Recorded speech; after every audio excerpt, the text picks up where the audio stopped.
সংযুক্ত কিষাণ মোর্চা ত্রিপুরা কিষাণ বিরোধী কেন্দ্রীয় বাজেটের প্রতিবাদে বেলা ১টার সময় প্যারাডাইস চৌমুহনীতে কেন্দ্রীয় বাজেটের কপি পড়িয়ে এই প্রতিবাদ দিবস পালন করে।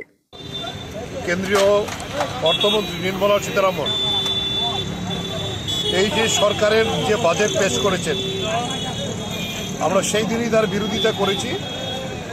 এই বাজেটে সবচেয়ে বড় যে ধাক্কা দিয়েছে, আঘাত দিয়েছে, সেইটা হয়েছে আমাদের যে লিখিতভাবে আমাদের কাছে গ্যারান্টি দিয়েছিল 2021 সালে কেন্দ্রীয় তৎকালীন যে কৃষিমন্ত্রী, তার সচিব লিখিত দিয়েছিল আমাদের সঙ্গে বসে, ফসলের ন্যায্য দাম দেওয়ার যে এমএসপি, তার আইনে গ্যারান্টি আমাদের বাজেটে থাকবে এবং তার জন্য আইন প্রণয়ন করবে।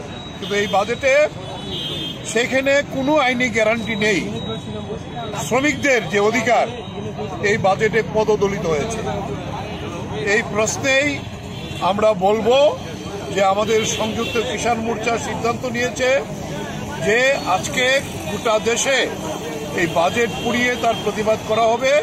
এটা কৃষক বিরোধী এবং শ্রমিক বিরোধী বাজেট।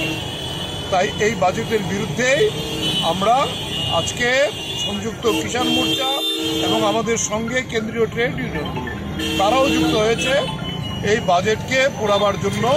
তাই আমরা আজকে প্রচণ্ড ওয়েদার খারাপ, আমরা তার মধ্যে এই কর্মসূচি করে আমরা এই বাজেট এখানে পুড়িয়েছি, তার প্রতিবাদ জানাবার জন্য কেন্দ্রীয়